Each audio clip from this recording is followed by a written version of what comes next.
Hello and welcome to another episode of Boom and Bust. I'm your host, Tony Clement. I am here at the News Forum where all voices matter. It's our pleasure once again to have as our monthly guest, Thomas Caldwell. He is, of course, the founder and chairman of Caldwell Securities Ltd. In Toronto. Tom, welcome back to the program. Thanks, Tony. I guess my first question, pretty basic question, since there was a lot of debate about this just a little while ago. Is Canada in a recession? And if so, why or why not? Well, the answer is yes. And why is we haven't had any real growth for well over 10 years. And we haven't developed the new enterprises developing in this country that then need financing for the next phases. These big financings in the States are being done for companies that didn't exist 10 to 20 years ago. So it's really, if you look at youth unemployment particularly, and you know, I'm getting cynical in my old age, as you know, Tony. I don't believe the numbers that we're getting. I mean, they think youth unemployment's about 15%. I disagree with that. I think it's well north of 25, and it could be above 30%. Wow. It's that high. If you canvass universities and who has jobs 6 months to 9 months after graduation, it's a high number. By the way, if I could interject, I just before we went on air, here I see that Mr. Trump has canceled the strikes on Iran. At least for now, for the next hour or so. We don't know. It can change again. But I just thought I'd throw that into the mix. No, I know. I was going to talk about that. This chaotic world that we live in. Chaos. Yeah, exactly. Every hour. It's hard to tape a show, because things change. Well, as Tony, as I said, when I get up in the morning, there's only two questions. What part of me is going to hurt today? And what is Trump going to do today? Those are my two big questions every morning. Those are the two big questions. Exactly. One thing, which was a counter narrative about this recession talk, was that the job numbers for May were actually pretty good. We were ahead by 87,000 jobs. Is this kind of like a turnaround, or is it just a single point? What's going on out there? By the time you dissect the numbers and go back 2 or 3 months, most of them are revised significantly. So again, I'm a little bit cynical about it. I've reached the point where I've seen what they're telling us, and I can see what I see on the ground with the companies we follow, the managements that I talk to, the younger people I talk to. You can see what's happening out there.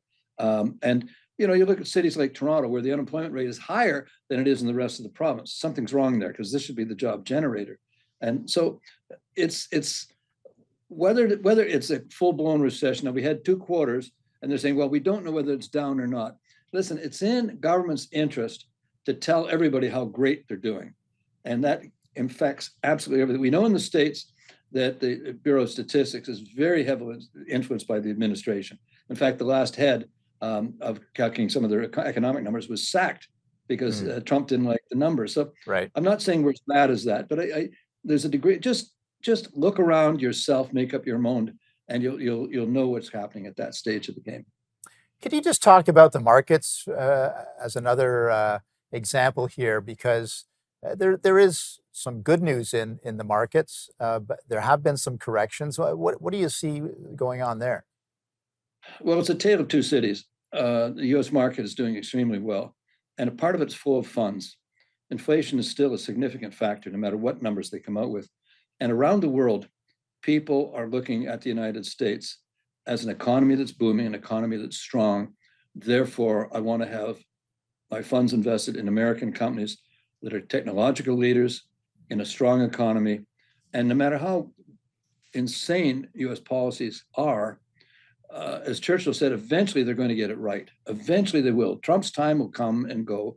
I don't know what we get after him, but I think as time goes on, people want to be in the US economy. That's full of funds. In Canada, it's the other way around. Our resource economy is doing well because of this global uncertainty, whether it be gold, whether it be oil and gas, energy, materials, it's all doing well. But that's not really a reflection of the Canadian economy. It impacts our numbers, but it's not a reflection of where we're going and what we're doing. It's a reflection of world conditions. So markets in Canada are not as connected to the economy because we don't have efficient markets anymore. I mean, there aren't many new companies starting in this country. This recent run underwriting with Apotex was the first big underwriting in years in Canada. In years, there just hasn't been any. I mean, all the regulators are doing is trying to fine companies for micro violations of some kind. There's nobody looking at new prospectuses and new financings. Right. Well, let's continue this conversation, Tom. It's a very important one for our viewers. We'll be back after these messages. Welcome back to Boom and Bust. I'm your host, Tony Clement, having a conversation with Thomas Caldwell. He is the founder and chairman of Caldwell Securities Ltd in Toronto. Tom, I want to switch to the obvious other big issue, which is the start of the U.S.-Canada trade negotiations. How do you see that playing out? Well, I would probably characterize it as the finish of Cusma discussions. My theory is, and again, it's my theory, so you don't have to accept this as gospel, but Trump really wants to have a greater involvement in Canada. He'd love to see us amalgamated with the United States. He's not going to bomb us or invade, as say Cuba, but after Cuba, we're on the menu. It'll start with we have not spent adequate money on the Northwest Passages and Northern Defense. I mean, who's going to invade us up there other than the Americans, for Pete's sake? But they don't want China using that. So I think they're going to put pressure on us economically, and that will be through this Canadian-U.S. agreement, the Cusma agreement, which, by the way, as you know, he negotiated in his first term. That's right. And it was the greatest trade deal ever done in the history of mankind. It was the greatest. There's never been one like as good as this. It's a beautiful one. And it only is now, literally 4 years later, 6 years later. Oh, I'm sorry, we got to change that because the Canadians again are taking advantage of us. You know, it's really same old, same. I don't think we're going to get anything, and I do think Mr. Carney was elected on the basis of he's the most equipped to deal with the president in terms of tariffs. Right. And like it or not, I don't think his style. Not that I'm saying we should have been pandering to Trump, but we did try to inflame hostilities a little bit. I think we were our own worst enemy in these discussions. Trying to ignite the middle powers against America and how insane, that played well in Davos. It did not play well in Washington. So he's not our pal. And if you look at what is it, Hoekstra, the ambassador here, I mean, He's been violently and vehemently anti-Canadian all this. So there should be no surprise that they're not going to hand us anything. Now, I don't know the terms of the Cusma deal, but unless it's canceled, it does go automatically for 3 more years. But yeah, I think it goes on. It goes on for 10 more years, but it gets reviewed every year. This is the uncertainty factor, right? Yeah. What does review mean? And Trump is not bound by his word or his commitment at any time. Too. Yeah. It's sort of mood politics. So I don't expect much. As I said, the secret to happiness, Tony, is low expectations. And if you go into this with low expectations, it might work out all right. We'll just see where it goes. Or maybe it's this typical bluster, intimidating, threatening before you go into negotiations. So he's battered you around a little bit so you're ready to cut a deal that's more favorable to America. So it might be style. I don't know. We've seen this style before. So we'll see how it plays out. We're going to be returning to this topic, I think, a few times before it's all settled. So thanks for that initial assessment. But let's turn back to low expectations. That's all I'm telling you, Tony. Okay. Let's turn back to the Middle East because you mentioned it at the top of the show. And again, things change by the hour and by the day. But what does this really, I guess I'm looking at it specifically for our natural resources sector, and maybe even fertilizer, things like that, where everything closed down on the Straits of Hormuz. It means surely that people are looking to us for these very critical supplies. Well, they are. Are we in position to supply them? For example, in oil and gas, we can't get our pipelines going across Quebec, so that's a problem. We're trying to do a deal with with Germany, where we send LNG to Asia, and another supplier diverts from Asia to Germany. It's sort of a three-sided deal. So we don't quite have the logistics to supply the world's need in potash and everything else. Mm-hmm. Our traditional lines of supply are north-south, and we're obviously trying to divert that a little bit. We're not going to divert it very much. There's a tremendous opportunity for Canada here, and this whole business is a reminder to Canadians of opportunities missed. We should have been in position for this a long, long time ago. Because the one thing I know about oil is it's an oversupply. It's always been an oversupply, but something always happens that shoots the price up. And we've seen that something always happened, just happened. Yeah, no, that's exactly the point, that it's if it's not one thing, it seems to be the other. So that's a very good point. Absolutely. Yeah, yeah. I do want to talk about maybe after the break we'll get into this, but I want to seed the question with you to start with. Obviously, the other big political story in Canada is in the province of Alberta, the referendum coming up, the potential separatist threat. So I really want to get your analysis of the kind of the economic impact of this debate a little bit. But we'll start that after this break. We're going to take a little break for our commercial friends, and we'll be back with Tom after the break.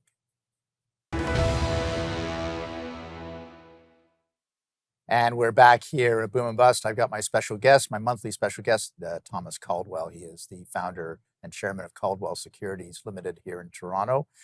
Tom, I asked you just before the break, economic impact of this debate about separation for Alberta, or whether it's going to happen or not. Tell us your analysis of what this means for uncertainty and Alberta's place and the economic place of Alberta. What does it mean for all of this? Well, the answer in a simple statement is I don't know. I think. Let me put it this way. Let's back it up. I think Alberta has taken a page out of Trump's negotiating book. Start with the threats.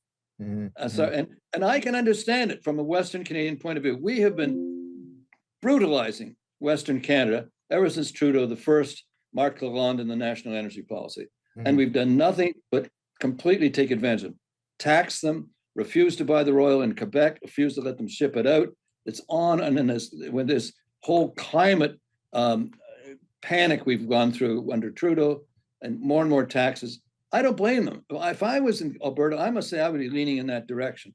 However, that all being said, I do not think they're going to separate. I think it is just a bargaining position. And Carney has a chance to shed some of his climate alarmism armor and get to the real world a little bit more. So we may see some more changes there. Carbon capture nonsense and everything else. So and there's been so much improvement in the oil sands. I mean, from when we had seen it when it first came out, that's a totally different world. So I do think Eastern Canada is going to accommodate them more. I don't think they're going to separate. I think that would be a positive. That being said, there are lots of outside interests involved in this, and Americans are behind this as well, and they want to see a separation. Quebec, of course, is cheering them on from the sidelines, using it as a template. If Quebec goes, I am of the opinion Canada's gone, because if they go, eventually BC will go, the Maritimes will go, Quebec will go, and not only basically Ontario and a few provinces, and it's untenable. So if they go, we go. But I don't think that's going to happen. But that's the downside. How do you position for that? I still look at companies that generate their incomes internationally. As an economy, our export companies are going to do fairly well. Resources, again, same stuff.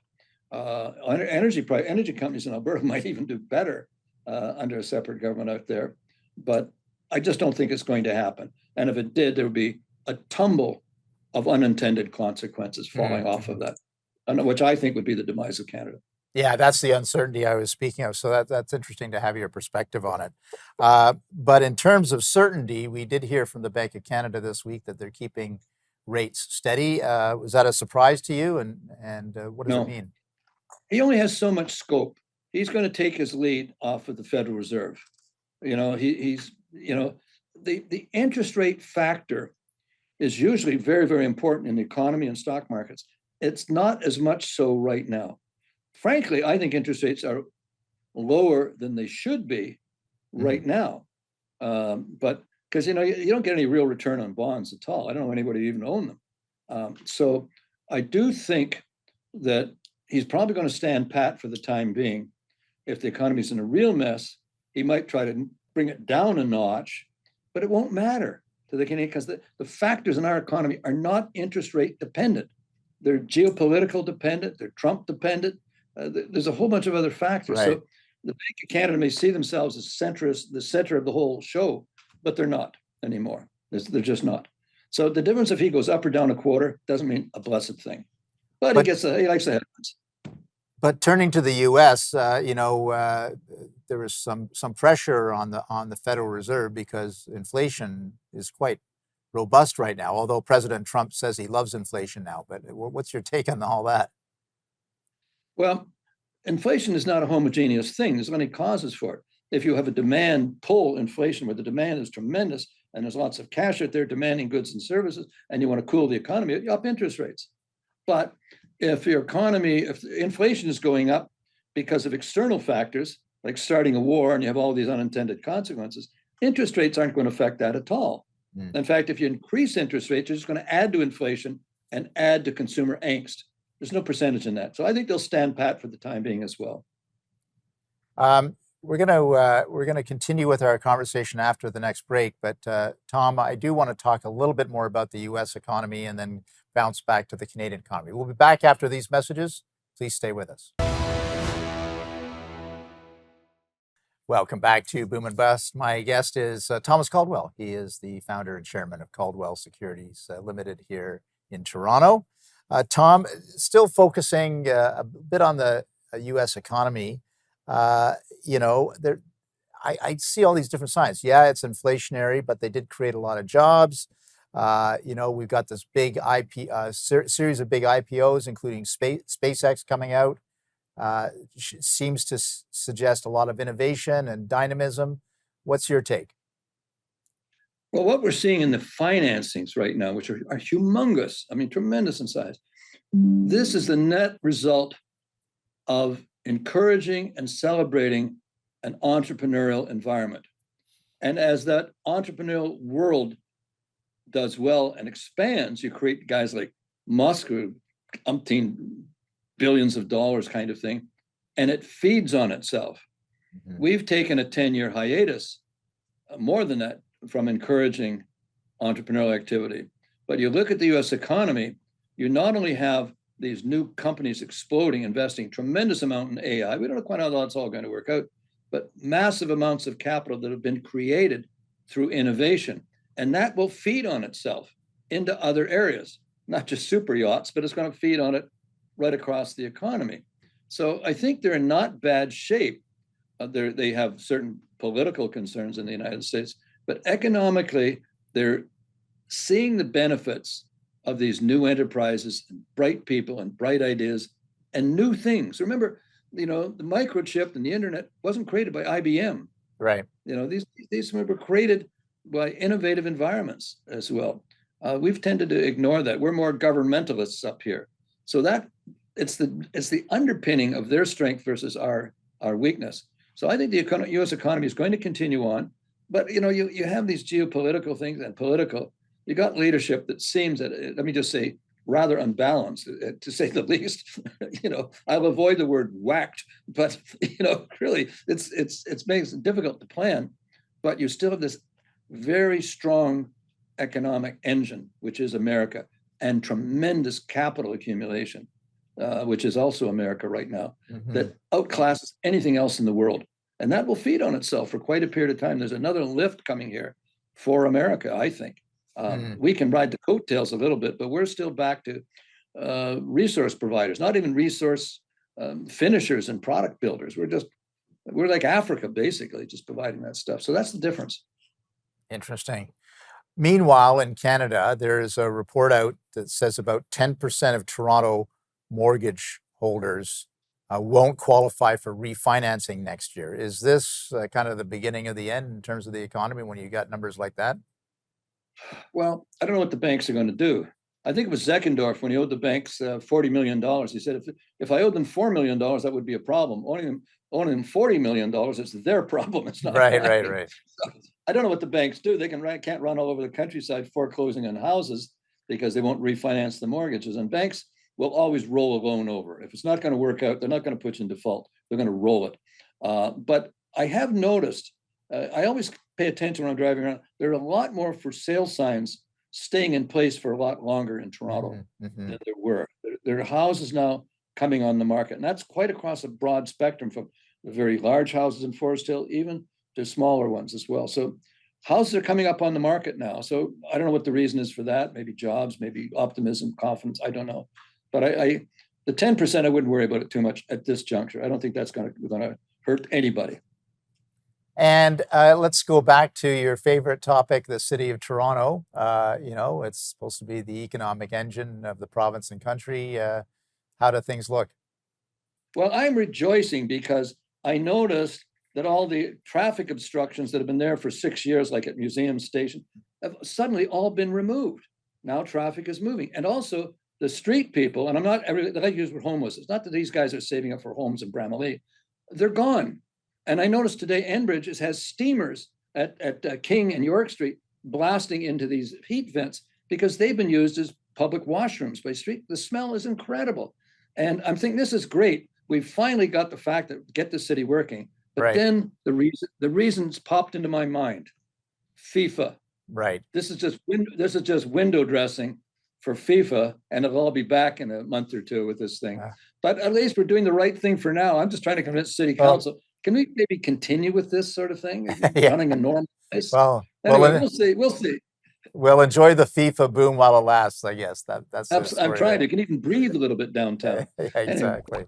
Well, Thomas, that's the end of our show for today. Great having you as always. We look forward to chatting with you next month as well. Thanks, Tony. All the best to you. All the best. Thank you for watching today.